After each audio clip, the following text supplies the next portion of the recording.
आदाब, मैं हूं सफदर रिजवी। आप देख रहे हैं लाइव एक्सप्रेस चैनल। आपसे गुजारिश है कि इस चैनल को सब्सक्राइब करें, लाइक करें, शेयर करें और कमेंट करें। वक्फ बोर्ड को लेकर गहमा गहमी चल ही रही थी, उसके भ्रष्टाचार उजागर हो रहे थे और एक के बाद एक परत खुल रही थी कि वक्फ बोर्ड के चेयरमैन और उनके मुतवल्लियों ने किस तरह से गैर कानूनी ढंग से वक्फ जायदादों को बेचा है, खुर्द-बुर्द किया है और उन पर कब्जा करवाया है। लेकिन अभी हाल ही में मौलाना कल्बे जवाद, जो अपने को वक्फ बोर्ड का सरपरस्त बताते हैं, वो इन भ्रष्टाचार पर कुछ भी नहीं बोल रहे हैं, लेकिन उनका मुंह खुला तो हुसैनाबाद ट्रस्ट को लेकर खुला। उनके मुंह से जहरीली बातें निकली तो डीएम के खिलाफ है बयान चलाएंगे।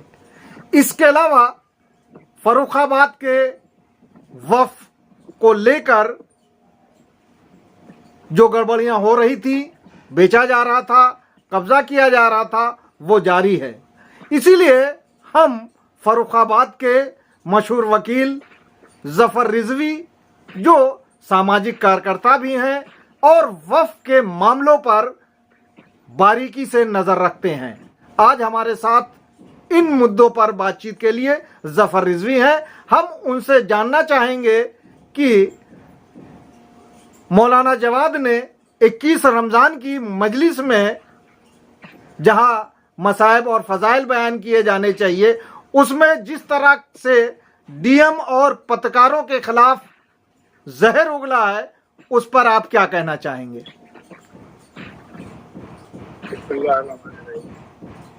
जब इनके पास आलिमाना हैसियत कुछ है ही नहीं और ये क्वालिफाइड मौलवी होते, आलिम होते, तो हजरत अली की मार्फत इनको होती।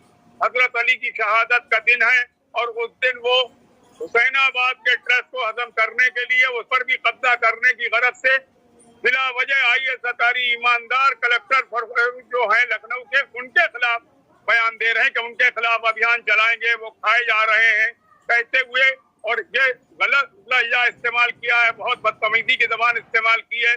कोई शरीफ आदमी मिंबर पर इस तरह की बातें जिक्र अहले बैत के लिए या हजरत अली की शहादत का ताबूत सामने रखा है, वो कलेक्टर के बाप दादा तक पहुंच गए। कहते हैं क्या उनके बाप का है कि उनके दादा का बनवाया हुआ है? ये वक्त कैसे हटा? ये ट्रस्ट हुसैनाबाद हमारा है, शियों का है, शियों को मिलना चाहिए। क्यों मिलना चाहिए? गवर्नमेंट का कब्जे में गवर्नमेंट सारा काम करती है, गवर्नमेंट का नुमाइंदा होता है कलेक्टर, और जिलाधिकारी जो है लखनऊ के पूरे ईमानदार हैं। और क्यों नहीं हो, उनकी जिम्मेदारी है। वो इतना बड़ा जिला देख रहे हैं, राजधानी का जिला देख रहे हैं, उनके खिलाफ ये बयानबाजी गलत कर रहे हैं और धमकी दे रहे हैं कि ये आंदोलन चलाएंगे। तो कम से कम एलआईयू, पता नहीं वहाँ का लोकल इंटेलिजेंस कैसा है, किसने आज तक उनके संज्ञान में जिलाधिकारी के नहीं लाया, या जिलाधिकारी इतने मसरूफ हैं, आचार संहिता भी लग चुकी है, चुनाव के अधिकारी भी हैं, इसलिए शायद उनकी तवज्जो इधर नहीं थी। लगभग एक महीने से, क्या एक हफ्ते तो बहुत हलचल है, ये बराबर बयान हो रहा है और बराबर उनके खिलाफ ये बदजबानी कर रहे हैं और बदतमीजी कर रहे हैं। जरूर उन्होंने उनको संज्ञान लेना चाहिए। अब उनके संज्ञान में आ गया है तो मालूम यह अब्बास बाग की करबला पर नाजायज कब्जे इन्होंने पहले करवाए हैं और यही मुतवल्ली उसके हैं, तो उसको ये हटवाने के लिए कलेक्टर को दौड़ दे रहे थे क्या उसको हटवा दीजिए। उनका जो रेवेन्यू रिकॉर्ड में हमारे है, हम रेवेन्यू से चलाते हैं, हम अपना गवर्नमेंट से जो रजिस्टर्ड है, रिकॉग्नाइज है, उसी से चलाते हैं। आपके पास कोई कागज हो तो लाइए। आपका तो बोर्ड बना हुआ है, अगर वो वक्फ है तो बोर्ड का आप दफा 37 के हिसाब से कार्रवाई करिए और बोर्ड करे, ट्रिब्यूनल करे, आपके लिए बना हुआ है। और आप सक्षम न्यायालय में चले जाइए। या कागज इन्होंने कुछ दिखाया नहीं, जबानी हुड़की दे रहे थे। या कलेक्टर को धमकी दे करके उससे ठेकेदारी करवाना चाहते हैं, बावर्ची के बाद बहुत से ठेके और भी यहाँ हाथ फैला रहे थे। जब उन्होंने मना कर दिया, इनको भगा दिया है, सब अब्बास बाग करबला में ये धरने पर बैठने के लिए और वहां से बयानबाजी करना शुरू कर दिए। यह है कि हजरत अली के ताबूत 21 रमजान को रखा हुआ है, उसके बाद ये बदतमीजी और झूठ बोल रहे हैं, मेंबर पर बैठ के गलत सलत बयानी कर रहे हैं, अखबार वालों को गालियां दे रहे हैं। और जबकि इनका लड़का इनके खानदान की इजहार की लड़की को लेकर भाग गया तो इन्होंने उसको ना घर से निकाला, ना तंबी करी, बल्कि उसकी दूसरी लड़की शादी करा दी। अब बताइए, इन्हीं के खानदान की लड़की है, अखबार वालों की थोड़ी है। तो अखबार वालों को उसकी आड़ में ये बुरा कहना शुरू कर देते हैं, मिंबर पे ये कर रहे हैं। अब आले मोहम्मद की तारीफ के लिए, आली मोहम्मद के शोक के दिन है और अली का शरबत लगी है, ताबूत सामने रखा है और इस तरह की बात बताते हैं। ये फौज बातें कर रहे हैं जो गैर जिम्मेदारी के मुगल्लजात बातें हैं। ये ना मिंबर पे हो सकती है, ना इमामबाड़ों पे हो सकती है। और हजरत अली की शहादत का दिन और ताबूत सामने रखा है, कलेक्टर की आड़ में लेकर के पत्रकारों के खिलाफ भी। अब जब पत्रकारों को तो छोड़िए, जब वो प्रधानमंत्री को जालिम और कुत्ता, कुत्ते से बदतर मोदी को कह चुके हैं, तो अब इससे ज्यादा क्या है। और पता नहीं क्यों हमारी सरकार डरती है, हमारे यहाँ के अधिकारी डरते हैं, क्यों नहीं इनके खिलाफ FIR दर्ज करते हैं कि इनको जेल भेजा जाए। मैंने खुद इनके खिलाफ कार्रवाई की है, हम तो उनके अखंड भक्त हैं। हमारे तेजस्वी प्रधानमंत्री जो इलेक्टेड हैं, वैधानिक हैं, और जिन्होंने विश्व में गुरु बनने का बिल्कुल भारत का सपना साकार कर दिया है, उनके खिलाफ इन्होंने कहा, जालिम कहा, कुत्ता कहा, कुत्ते से बदतर कहा और उन्हें शराब भी दिया है मिंबर पर बैठ के। तो ऐसे आदमी के खिलाफ तो कार्रवाई होना चाहिए वैधानिक, इनको जेल के सलाखों होना चाहिए, संपत्ति की जांच होना चाहिए, इनके कलेक्टर की जांच होनी। जफर साहब, आप तो पिछले एक लंबे अरसे से वक्फ बोर्ड जो गड़बड़ कर रहा है, इनके दामाद अली जैदी जिस तरह से वक्फ बोर्ड की संपत्तियों को बिकवाया है, यहाँ तक कि अदालत के फैसले की गलत व्याख्या करके मतवल्ली से कह दिया बेचो, है ना। और उसे लेकर मौलाना कल्बे जवाद के जो सहयोगी हैं, बड़े उनके करीबी हैं बहादुर अब्बास, उन्होंने भी उस पर विरोध किया। लेकिन क्या वजह है कि मौलाना कल्बे जवाद के मुंह से अली जैदी के खिलाफ या वक्फ बोर्ड के गलत कार्रवाइयों के खिलाफ कुछ भी नहीं निकल रहा है? ये उस कंपनी के साझेदार हैं जो वक्फों को बेच रही है, बर्बाद कर रही है। मेरे यहाँ वक्फ नंबर 175 हकीम सैयद अकबर हुसैन खान जो लोहाई रोड पर स्थित है, सन 26 से उस इमामबाड़े को तहत नहस कर दिया गया। इनकी जानकारी में है, इनको मालूम है और इनको हमने दिखाया था चेयरमैन अली जैदी को मौके पर 8 जनवरी 2022 को। वह बना हुआ सजा इमामबाड़ा ये देख गए थे, तहखाना भी उसका बना हुआ था। और उसके बाद भी इन्होंने मनोज अग्रवाल और मधुप अग्रवाल के खिलाफ पूर्व MLC जो कि फरुखाबाद में 15 साल से बोर्ड में उसकी बीवी चेयरमैन है, 5 साल वो रहा और बसपा का MLC है और पूर्व MLC, ये वहां गया और शमीम नकवी की मार्फत इनका इंट्रोडक्शन हुआ। अभी इन्होंने धारा 52 का नोटिस जारी करा 21 फरवरी को 4 मार्च के लिए, और कोई कार्रवाई धारा 52 की नहीं की, फर्जी दिखाया। और जब ये वहां गया तो इसने दफा 37 की कार्रवाई मांगी, तो इन्होंने देने से मना किया कि अली को दे सकते हैं, किसी को नहीं दे सकते। जब तक आकर के उसने पूरा इमामबाड़ा यहाँ से हटा दिया, तहस नहस कर दिया। अली जैदी की जानकारी में है, संज्ञान में है। उसके बाद भी इन्होंने कार्रवाई नहीं की। बिल्डिंग आधे से ज्यादा बन के खड़ी हो गई, अंदर से बनाई और बाहर से उसने दीवार गिरा दी है। आके जो चाहे वो इमामबाड़े को देख सकता है। मैंने उसका फोटो भी भेजा है, शमीम नकवी को भी, अली जैदी को भी, शासन को भी और चैनल को भी भेजा। जवाब को नहीं दिखाई पड़ रहा। इमामबाड़े का निशान कब मिटाया है इसने? अरे अभी मिटाया है इनका, 4 मार्च के बाद बिल्कुल कतई खत्म कर दिया। 17 जून से लगा था। मैं बराबर कह रहा हूँ, धरना कर चुका, प्रदर्शन कर चुका, ज्ञापन भेज चुका, इनको दरखास्तें दी, इनको सब किया, IGRF पर किया। अब मैं क्या करूँ सर, फोड़ दूं? यहाँ DMO ऑफिस ने इनके खिलाफ इनको भेजा कि इसकी कार्रवाई, इसको निर्माण रुकवाएं। इन्होंने आज तक कुछ नहीं किया। जनवरी से उन्होंने कहा भेजा है, DMO ऑफिस ने जनवरी 23 में भेजा है, फिर अभी 24 में भेजा है, अभी भेजा है। इसके बाद भी क्या आप इसमें कार्रवाई करें, बोर्ड को वैधानिक कार्रवाई करें। एक बहुत ही गंभीर आरोप आप पे लगा, चेयरमैन ने अपनी वीडियो में आपको लूती कहा और उसी दिन एक वीडियो कुछ मिनट की रिलीज होती है जिसमें आप एकदम नंगे दिखाई दे रहे हैं। ये पूरा क्या मामला है? मैं अपने घर में अपने कमरे में बैठा हूँ, मैं अपनी दवा लगा रहा हूँ या वजू कर रहा हूँ, जैसे नहा रहा था। और उसके बाद इन्होंने जंगले से, इनके आदमी हैं जो हर तरह के हैं, इनका गैंग है हुसैनी टाइगर के नाम से जो बावर्ची चला रहा है, वो उनके यहाँ भी आदमी है।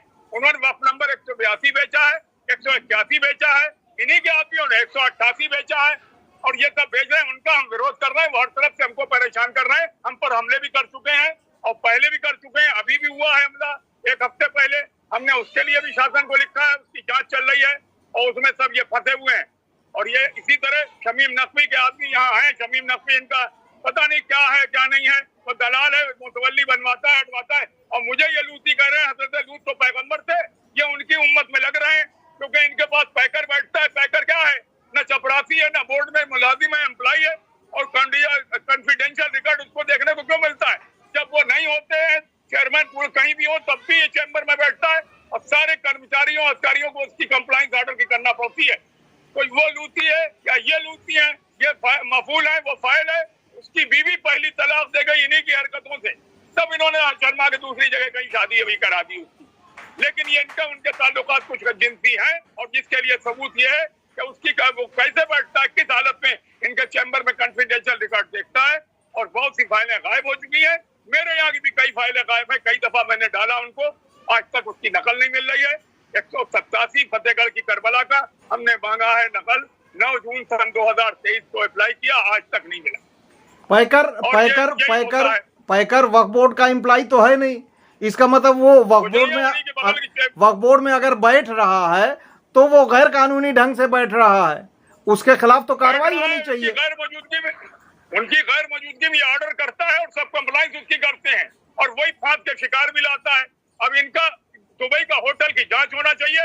ये रुपया जो यहाँ से लेते हैं वो सब दुबई में खर्च हो रहा है। 188 में इन्होंने 155 से 67 तक जमशेद अब्बास अतर अब्बास को, जिनके खिलाफ 51-52 की कार्रवाई चल रही है, उन्होंने वक्फ शमशाबाद के बेचे हैं, फरुखाबाद के बेचे हैं, नवाज जाफरी बेगम के, जॉन साहब का, वली मोहम्मद खां का वक्फ बेचा है, और उसी का पैसा इनको दिया है। और इन्होंने 29 सितंबर 2023 को अतर अब्बास जमशेद अब्बास को फिर मुतवल्ली बनाया है। कैसे बनाया, क्यों बनाया, ये बताएं। नहीं लिया तो किसने लिया है? उसने वहां भेजा है मुख्यमंत्री को। अच्छा, और सुशील चाक विधायक अमृतपुर ने भी उसको रिकमेंड किया है। आप दुबई के खिलाफ गंभीर आरोप है। दुबई की जो बात आप कहते हैं कि दुबई में इनका होटल है और होटल बन रहा है, और ये सब आप कहां से, किन आधार पे, किस आधार पे कह रहे हैं?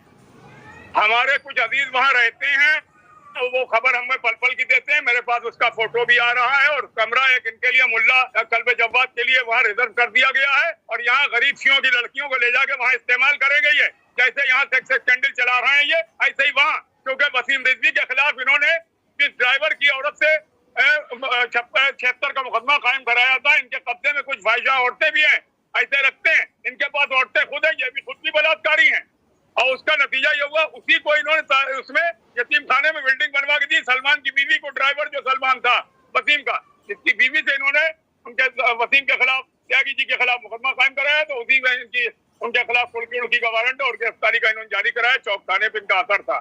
अब ये बताएं कि उसकी बीवी को इन्होंने बनवा के मकान क्यों दिया? इनकी कौन सी रिश्तेदार है? और वो भी यतीम खाने में बिल्डिंग बना के दी पक्की, जो चाहे जाके देख ले।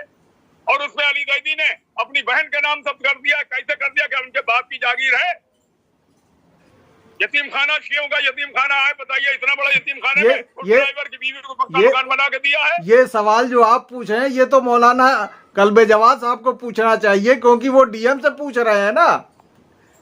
डीएम से पूछ रहे, पहले अपने गिरबान में तो देखे कि इन्होंने उस लड़की को, उस औरत को जिसने वसीम पर मुकदमा 76 का चलाया था, उसको मकान बनवा के दिया, उसका आदमी को मकान बनवा के यतीम खाने में दे दिया। अपने घर में क्यों नहीं जौहरी मोहल्ले में दिया? कल्बे आबिद प्लाजा में जगह दे देते, ऐसी पूरा मकान है उसी में दे दे। वहां नहीं दिया, उसमें दिया यतीम खाने में। अब जाहिर है यतीमों का माल हजम कर रहे हैं, अल्लाह इनका क्या करेगा, क्या होगा इनका हशर। जफर साहब, एक सवाल और कि मेरठ में जिस तरह से वक्फ को बेचा गया है, आपने तो ऑर्डर भी पढ़ा है उसका, जो हाई कोर्ट का है, पढ़ा है, मैंने देखा तो है। उसको लेके बहादुर अब्बास ने बहुत ही सख्त आवाज उठाई थी और सबको नंगा कर दिया। उस बहादुर अब्बास ने तो पूरे सबूत पेश करके ये बता दिया, ये साबित कर दिया कि चेयरमैन अली जैदी जो कर रहे हैं वो सब गलत कर रहे हैं, गैर कानूनी कर रहे हैं। उसके बावजूद मौलाना कल्बे जवाद के मुंह में दही जमाई हुई है और कोई कार्रवाई नहीं कर रहे हैं, जबकि उन्हें एफआईआर कराना चाहिए था। क्या आप एफआईआर कराएंगे अगर इन लोगों ने कुछ ना किया तो? अरे ये कुछ नहीं करेंगे तो मैं ही करूंगा, ऑनरेबल हाई कोर्ट में करूंगा कि इनके खिलाफ एफआईआर की जाए, इसलिए कि इन्होंने मेरठ की जायदादें बेची हैं और सहारनपुर की बेची हैं। सहारनपुर का मुतवल्ली तो ये तक कह रहा है वो ना मुतवल्ली है ना कुछ, कहता है 7% का वक्फ मालिक है और 93% के हम मालिक है, जो चाहे ले ले, आइए दिए और ये जमीन ले रहा हूँ, इसके बदले ये कर रहा हूँ। ये सब बातें कर गलत सहारनपुर नहीं, वो अमेठी है। अमेठी की तो है, सहारनपुर का भी है, साइमा का कहलाता है। और वहां भी मौलवी इनके दलाल हैं। और रामपुर की जायदाद में जिन्होंने इन्होंने बनाया है किले मोहल्ला की जगह पे जो किराएदार अब्बास मार्केट है, उसमें 5-5 लाख रुपए मांगे जा रहे हैं, हैदर मांग रहे हैं कि हमें बोर्ड को देना है। वहाँ 150 साल पुराने किराएदार है नवाब के जमाने के, वो चिल्ला रहे हैं, उनकी बात कोई सुनने देते। आगापुर की करबला की दुकानें कई करोड़ की थी, 100 करोड़ में बेच दी हैदर ने, और उनकी माँ उस पर ऑर्डर माँ दस्तखत करती है हैदर की तरफ से, हमदा दस्तखत नहीं करते। मुतवल्ली अपने पोतों को बनवाया, काम वो खुद करती है, और बोर्ड की वो मेंबर हैं। और इन्होंने कहा कि नवाज फैमिली के खिलाफ हम कुछ नहीं कर सकते, ये कहा है अली जैदी ने। अच्छा, डीएम और पत्रकारों के खिलाफ जिस तरह से मौलाना कल्बे जवाद मनगढ़ंत आरोप लगा रहे हैं और कार्रवाइयां कर रहे हैं, बल्कि इनके गुंडों ने कार्रवाइयां की हैं, आपकी जानकारी में है, तो आप सरकार से क्या कहना चाहेंगे, योगी सरकार से? हम ये चाहते हैं कि इनकी जांच कराई जाए। इनकी ऐतिहासिक संपत्ति है और ये क्रिमिनल लोगों का, चोर गुंडे उठाईगीरों का एक गैंग बनाए हुए। इसमें रिजवान मुस्तफा है, शमीम नकवी है, बावर्ची है और बहुत से लोग हैं, हमारे यहाँ के लोग हैं। बहुत सोने जायदादें बेची हैं, जमशेद अब्बास हैं, अतर अब्बास हैं और हाफिज आरिफ हैं और बॉबी हैं और शमशाद का लड़के हैं। इन लोगों ने जायदादें बेची हैं, उनके खिलाफ कोई कार्रवाई नहीं की। 9 करोड़ की जायदाद बिकी है घेर शामू खान ने विलायती बेगम की, और हमारे यहाँ सैफुन्निसा बेगम का इमाम बाड़ा बेच लिया खाबर बख्त ने, और इन्होंने कोई कार्रवाई नहीं की। मैंने बैनामे भी भेजे, सर्टिफिकेट मांगे थे, मैंने निकलवा के भेजे, इन्होंने कोई कार्रवाई नहीं की। ये वक्फों को खा रहे हैं, वक्फोर हैं, वक्फ बचाने वाले नहीं है। ये दुबई में अपना पैसा भेज रहे हैं, तो इसकी जांच कराई जाए, इनका पासपोर्ट जब्त किया जाए और इनको बोर्ड से हटाया जाए और बोर्ड का इलेक्शन कराया जाए। और जब तक सरकार को चाहिए सुपरसीड करे और चीफ एग्जीक्यूटिव भेज दे। धारा 54 की कार्रवाई शियाबाग कोर्ट में पेंडिंग पड़ी है, इन्होंने जमा किया। आखिर में 1 मिनट में आप कंक्लूड कीजिए कि सरकार को क्या करना चाहिए। योगी सरकार बहुत सख्त है और शायद इनको छूट मिल रही है, योगी सरकार को अब वक्त आ गया है, क्या करना चाहिए? योगी सरकार को इनके खिलाफ जांच बैठाना चाहिए, इनको बर्खास्त किया जाए, इनको जेल में डालना चाहिए और इनके खिलाफ कार्रवाई वैधानिक जो बनती है वो की जाए। वक्त को खुर्द-बुर्द करने की जब बड़े बड़े नेताओं के खिलाफ कार्रवाई हो रही, केजरीवाल से ज्यादा मजबूत तो नहीं, इनको जेल भेज दिया जाए, उसके बाद जांच की जाए। पहले अरेस्टिंग हो, बाद में टेस्टिंग हो। आपसे गुजारिश है कि इस चैनल को सब्सक्राइब करें, लाइक करें, शेयर करें और कमेंट करें।